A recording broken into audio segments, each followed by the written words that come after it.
Sa panahon ng mabilis na impormasyon at kaliwat kanang balita, kailangan mo ng isang channel na mapagkakatiwalaan, diretso at para sa bayan.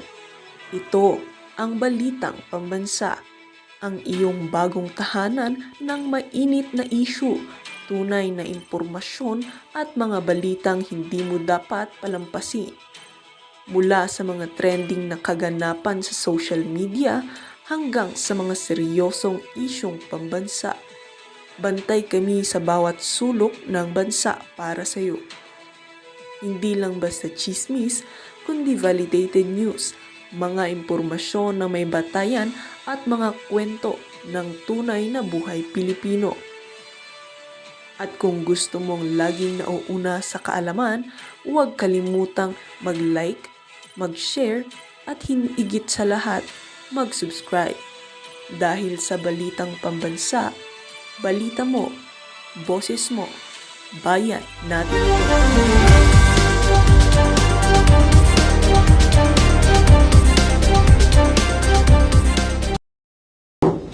Sa national budget ay pinalitan.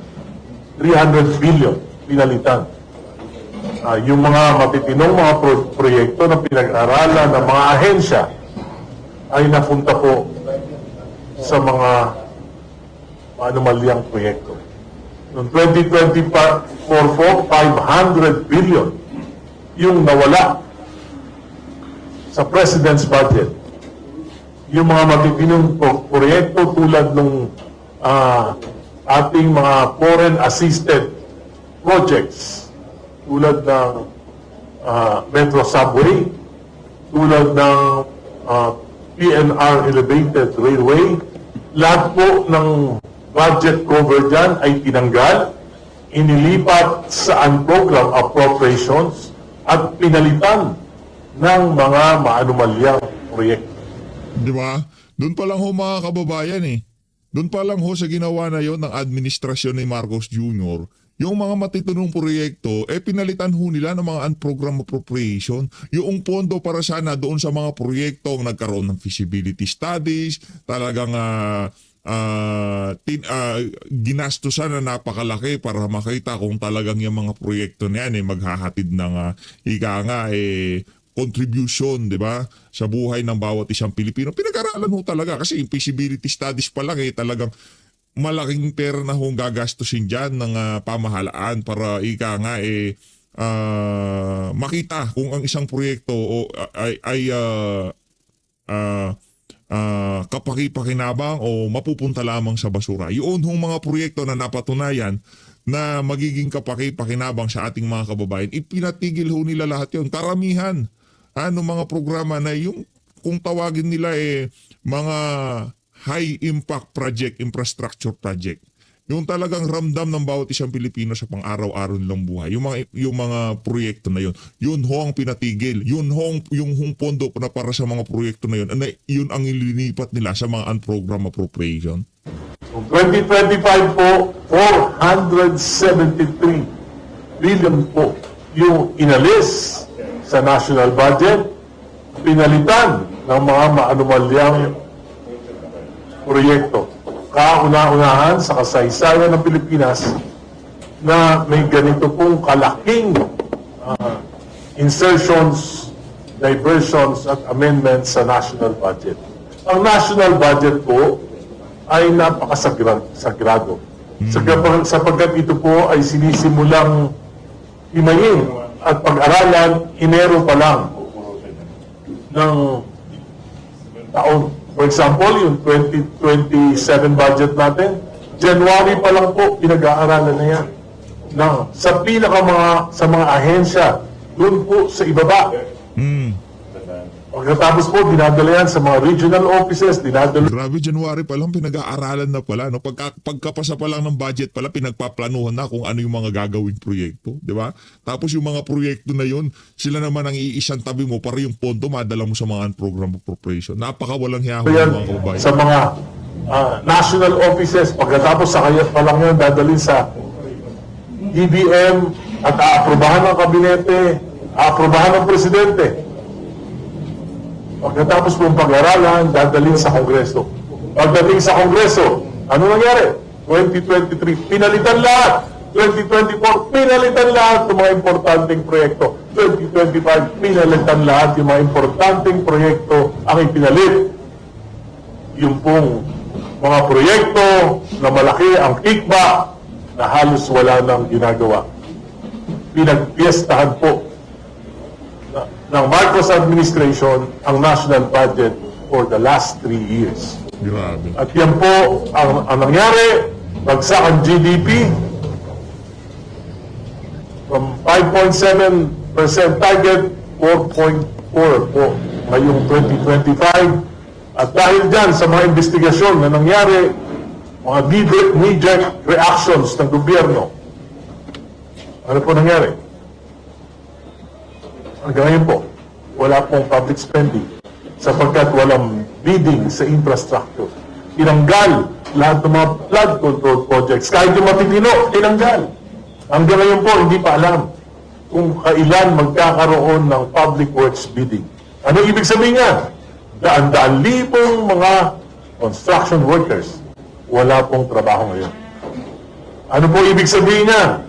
Maraming malulugi ng mga negosyante, construction supplies, at iba pa.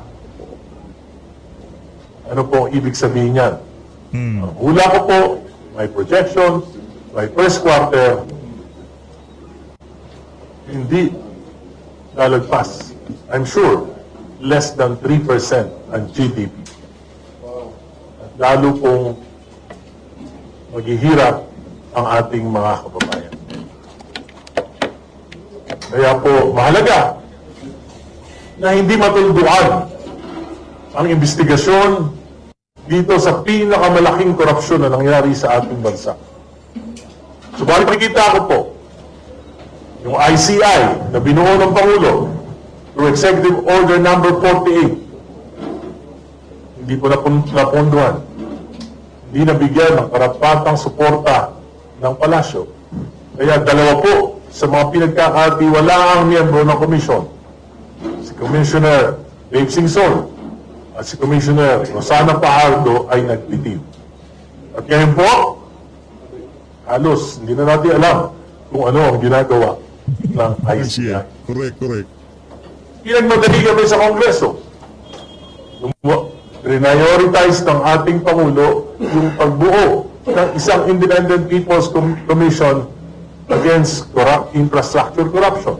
Ito po ay minadali namin, naipasa namin sa committee on government reorganization, December lang po. December pa po. Nag-overtime po kami. Pero ngayon po, hindi na namin alam. Pebrero na, nakabinbin pa rin. Hindi na gumagalaw sa Kongreso. Ang Blue Ribbon Committee ni Senator Lacson, Nako, yan na. hindi mo malaman kung anong direksyon. Inagalang ko po si Senator Lacson, pero nakita ko po ngayon, Nako po. parang walang direksyon yung kanyang pag-iimbestiga. Siya mismo, pinangalanan na si Executive Secretary Lucas Bersamin at ang pamangkin ko, si Yusek Adrian Bersamin, na tumanggap ng 8 bilyon mula kay Engineer Bernardo. Pero hindi niya po inimbestigahan, hindi niya pinatawag, at ngayon lamang nabasa ko na wala siyang balak ipatawag ang mga Bersamin. Bakit po? Bakit pagka mga kontraktor pinapakulong? Bakit pagka yung mga maliliit na engineers pinapakulong? Nakakasuhan ng mabilis. Pero bakit pag lumalapit na sa doorstep ng Malacanang? Bakit pagka mga kabinete na humihinto, umiiwas na sa investigasyon? Kaya po, napakalungkot kung yung pong 1.45 trillion na ito ay hindi may papaliwanag. Command responsibility ng Pangulo ito. 2023, 300 billion pinalitan ng Kongreso. Inirmahan niya, hindi siya kumibo. Kabinete niya, BBM, hindi kumibo. Baka napalusutan siya. Pero 2024, 500 billion. Pinalitan, sinalauna, hindi siya kumibo. Kabinete niya, DBM, hindi kumibo. 2025, Correct. 473 billion. May kulang doon sa ano, may kulang dito sa kwento nitong si Congressman Egay Erice. Yung wala yung mga katagang nahiya naman kayo. Dapat doon muna tayo eh. Diba 2025 nagbida-bida siya eh, di ba? Mahiya naman kayo. Di ba? Sinalaulat ng Kongreso, ng 19th Congress, hindi siya kumibo. Inirmahan niya pa rin. Maliban sa 26 billion na kanyang binito. Pero 473 billion po yung natira ng mga insertions, diversions. Nagtataka po ako, dati-dati, panay banggit sa mga pangalan. Saldico, nag-resign, tumakbo. Sino po ba si Saldico? Chairman ng Committee on Appropriation. Sino ba ang araw-araw niyang kasama? Sino ba ang kasama niya nagpaplano? Si Speaker Martin Romualdez. At lahat ng 3 taon na ito, sino ba ang katuwang ng Kongreso, ng Kamara, iyo ba Senado? No, binabanggit lagi si Senate President Chis Escudero. Pero ngayon po, tahimik na rin. So ano ibig sabihin nito? Gusto siguro makalimutan ng bayan ang pinakamalaking kasaysayan ng pagnanakaw sa kababayan. Kung tatahimik tayo, kung makakalimutan ito, siguro after 2 years, nanakawan tayo ulit. Correct. Totoo. Congressman, may nagsalita na si Bersaga, no? Si Bersaga, si Miao Miao, Yun. at saka si Leviste, no? Eh kayo po ay, I think Leviste trusted you, no? He showed you the Cabral papers. What can you tell us about that? Well, alam niyo po, yung Cabral Files na sinasabi, that's a public document. Meron naman pong kopya ang ombudsman, kinuha nila. So, alam niyo po, yung simple lang yan. Napaka-simple. Kung gusto imbestigahan ng gobyerno, 2023, 2024, 2025 national budget, ikumpara lang nila yung National Expenditure Program na sinabmit ng DBM sa Kamara. Tapos ikumpara doon sa GAA, makikita niyo na po yung mga insertions, diversions, at mga amendments. Pagkatapos po, lahat ng mga proyekto, alam niyo na kung sino yung mga naging contractor. Alam niyo na. Sino yung mga naging contractor. Yung mga Bakit hirap na hirap si Bing Lacson dyan sa sinasabi na yan itong si Congressman Egay Erice? Di ba? Kung sabihin, kung ipaliwanag yan ng mga walang interest dito sa issue na to, eh napakadali. Pero pagka ang sasalansan na itong si Bing Lacson, eh hirap na hirap po siya. Di ba? Napakanta na niya itong si Bernardo. Binanggit na itong si Adrian Bersamin. Kung sino-sino na nabanggit ng mga individual na yan, ng mga resource person dyan yung mga resource person dyan sa Senado. Pero mapahanggang sa ngayon, eh, hindi pa rin humatukoy nitong si Ping Lacson. Tapos nagsalita pa itong nabanggit dyan sa Senado, yan si Adrian Bersamin. Nagsalita na siya. May kinausap na ho niya yung isa sa mga congressman, itong si Congressman Libiste. Ilinabas ho niya kanya nalalaman. Meron pang affidavit di umano. Meron pang CCTV footage ng pagpunta niya. Ang sabi ho ni Ping Lacson, hearsay daw ho yung mga yan. Ibang klase talaga to si Ping. contractors. Tapos tingnan nyo lang yung mga proyekto. Malalaman nyo na kung ano yung ginawa at ano yung ghost at ano yung substandards. Napakadaling imbestigahan yan. Kung gusto mong imbestigahan. Gusto. Yun eh. Ano ba niyo sa investments? Meron ba pumapasok ng investments lately? Alam mo, noong panahon ni Pinoy, nung umalis po siya, yun po yung pinakamalaking foreign investments. $7 billion yung inflow ng investments. Sa pagkaraan po ng 6 na taon ni Pangulong Duterte at 3 taon ni President BBM, na-wipe out po lahat itong $7 billion na ito. Okay, the floor is open to questions from the media. Identify yourself and please make your questions brief and to the point. Yes, please. Identify yourself. Artie Garat, Manila Times. Oh, ano nakita mo? Sa eskwela lang ba ito nangyayari, nagaganap? Kasi sabi mo, kung dapat si Presidente dapat ang managot na 10 years, wala nangyayari. Ano ito? Sa eskwela lang ba talaga? Para sa akin, ayaw nilang malaman ang katotohanan. Kasi kung gusto nilang malaman ang katotohanan, magiging masusi yung investigasyon. So talagang may ano dito si Marcos, yung lahat na siya talaga. Sabi ko po, lagi ko sinasabi, gaya na sinabi ko kanina, 23, 24, 25 budget, sila Launa, hindi siya kumibo. So it's either complicity or a question of competency. Naku po. Wilson, any questions? Yes. Ano reaction nyo, headline ngayon sa mga dyaryo, sabi yung Senate Rural Committee, hindi daw kayo imbitahin for the investigation, na chismis na daw yung sinasabi nyo. Well, hindi po chismis kasi yung 5 congressman, inimbita ni Congressman Lebiste. Pinakita sa amin yung files na naglalaman ng text messages between the President and Yusek Bersamin. Nandun po, nakalagay doon, 7 billion. Nag-report siya kay Presidente, natanggap na lahat ng 7 billion at March 24 po yun, 2025. At susunod niya yung kwenta kung saan napunta yun. At may mga napunta doon sa mga kandidato na alyansa, 11. 12 po yung kandidato na alyansa, 11 yung nabigyan. Lahat po nabigyan.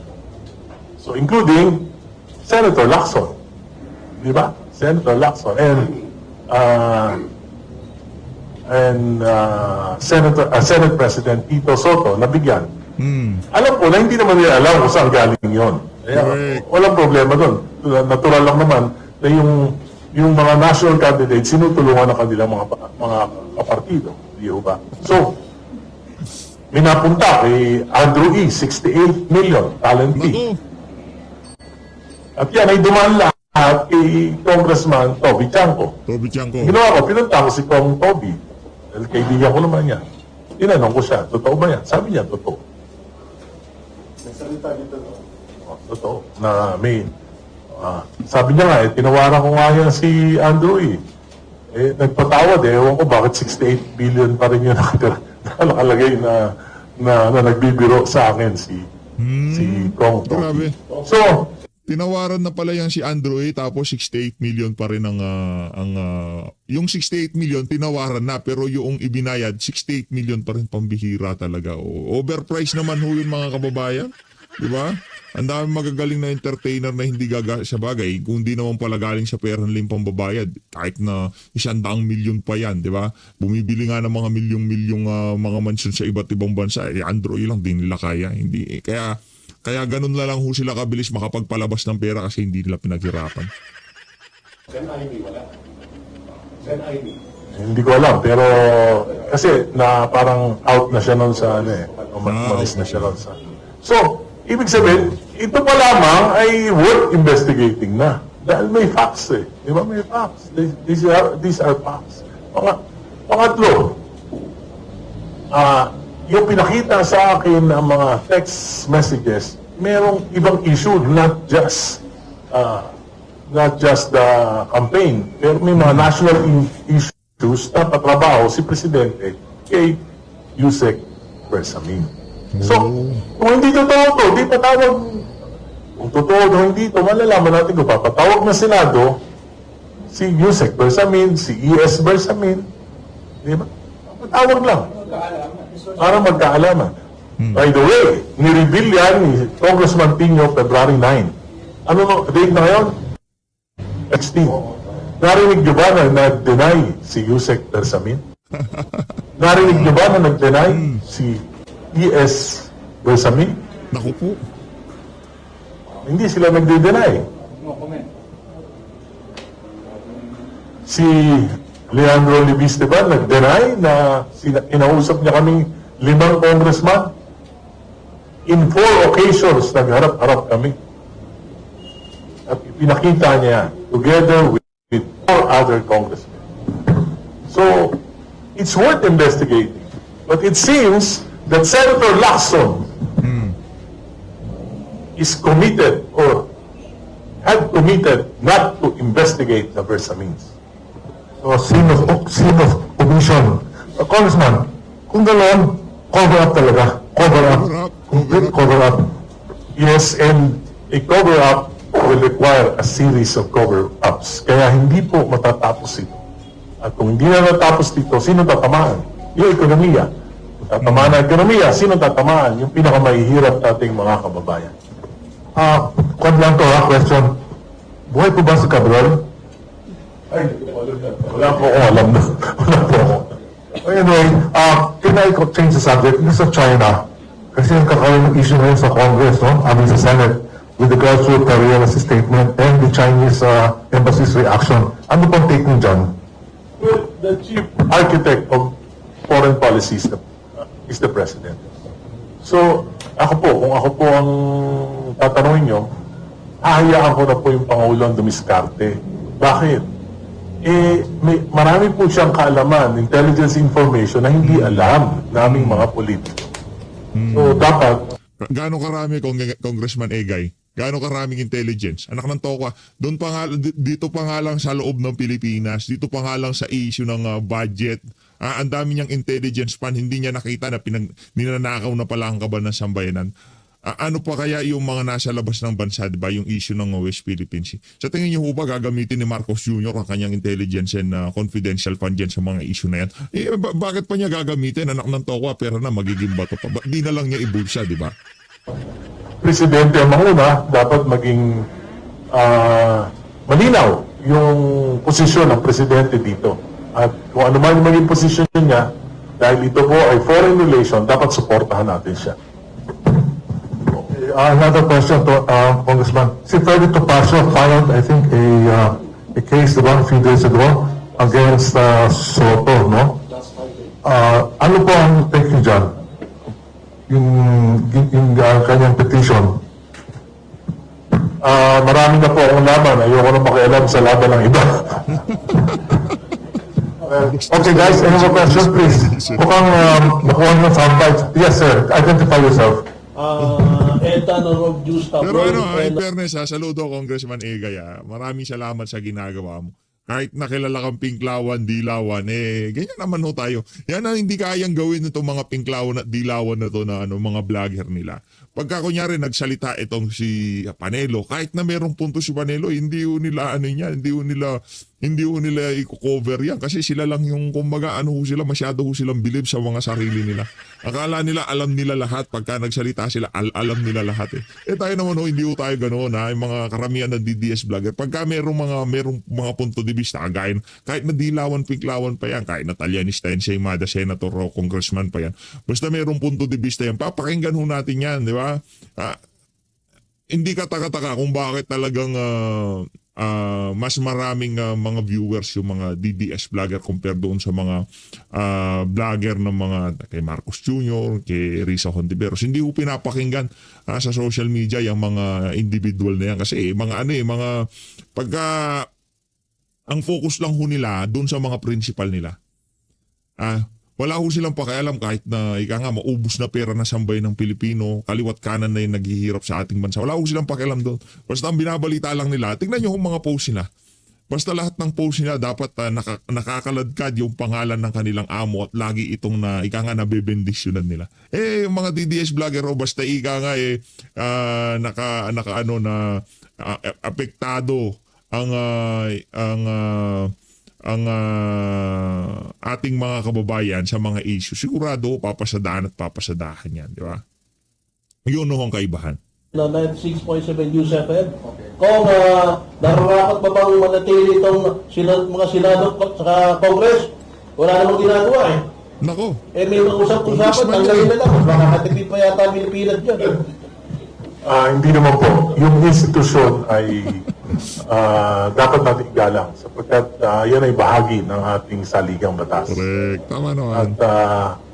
At madali pong mag-akusama. Naniniwala po ako na marami pa rin matitino na congressmen at Correct. mga senador.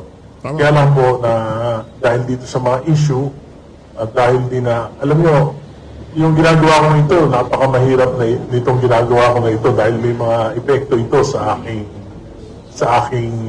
pagiging isang kinatawan at politiko. Kaya suportahan ho natin itong si Congressman Egay Irice. Share niyo ho itong video na to para mas kasi ano bang purpose ng pagsasalita niya na yan, di ba? Ano bang purpose ng paglalahad niya na yan? Para malaman ng ating mga kababayan itong mga ganitong klaseng issue na hindi binabalita ng mainstream media at mga tuta nitong si Marcos Jr., di ba? Kaya nandito ho si Congressman Egay Irice. Ngayon, trabaho na lang natin sa social media, intindihin at ibahagi ho natin sa ating mga kaibigang kakilala. Kaya ang mga pagsasalita na yan, itong mga individual na kagaya nitong si Congressman Egay, no? Ano yun natin, suportahan ho natin, magpakita ho tayo ng suporta dyan sa comment section, dyan sa mga nakikita nyong nagre-recontent sa mga video nitong si Congressman Egay Irice. Ano yun, suportahan ho natin para talagang kahit paano maramdaman itong mga individual na to. Ang dami yung mga congressman, di ba? Pero iilan lang yung mga matitino at talagang para sa bayan, di ba? Yung mga nagsasalita para mabigyang linaw o magkaroon ng hustisya yung ginawang kalokohan ng administrasyon na to ni Marcos Jr. Subalit, sa tagal ko po, I've been serving our country for the last 50 years in various capacities. So, para sa akin po, baka ito na po yung mga huling panahon ng paglilingkod ko. Gusto ko naman po na kung ano yung sa tingin ko yung magiging tungkulin ko ayon sa aking mga discernment na ang batayan ko po ay ang aking mahabang karanasan, ang aking mga iniidolo. At siyempre, yung batayan ko dito ay matindi kong pananampalataya sa ating Panginoon. Gagawin ko na lang po yung sa tingin ko yung nararapat. Very good. Yes, sige, okay, quickly. Napapunta kanina ng tagal ka na nanubat and then naging super vocal ka talaga against sa corruption and directives of course sa administration. May mga threat ka bang na-receive or may mga tao ba nagsabi siya na maglayo ka? Wala naman po, in fairness. Wala naman po. Dahil kung nagsasalita po ako, ay pinipilit ko po na maging magalang kahit na masakit yung aking mga sinasabi. At naniniwala po ako na wala akong sinasabi na hindi totoo. At kung meron man po yung makakapagpatunay na may hindi totoo akong sinabi, ako po ay hihingi ng public apology. Pero sa ngayon po, ang lahat po ng sinasabi ko sa totoo lang. Well, the truth hurts, di ba? Ang problema ng ating bansa, truth decay. Yes, ma'am, go ahead. Kung I'm Salvation Reforming from Runda Balita, Pilipinas, itatanong ko lang kung ano po yung masasabi niyo kung yung sa Blue Ribbon Committee na during session, pag nabanggit po yung pangalan ni Romualdez ay nag-resume po yung session. Ano po komento natin? Kasi it regards po yan sa flood control na pinag-usapan. Well, I think na-compromise na po ang Blue Ribbon Committee ni Senator Lacson. Kasi po, Aray, masakit ho yun mga kababayan para sabihin ng isang congressman na ang pinakamakapangyarihang komite dyan sa Senado ay na-compromise na. Kung ako dito kay Ping Lacson, mag-iimbestiga ako dyan, ipapatawag ko mga bersamin para hindi masabi ng mga individual kagaya nitong si Erice na na-compromise na ang Senado. Diba? Papayag ka ba, yung Blue Ribbon, papayag ka ba dyan, Ping? Sasabihin nitong si Congressman Egay na compromise na ang Blue Ribbon Committee. bukod dun sa kanilang political struggles for the leadership of the Senate, sa tingin ko po, meron silang ayaw na matumbok na katotohanan. Ang sakit. Yes, identify yourself. Sakit yun. From your videos, Congressman has sinasabi ni Atty. Lumistro na gagamitin nila yung process na ginamit dun sa impeachment process ni Pangulong Marcos.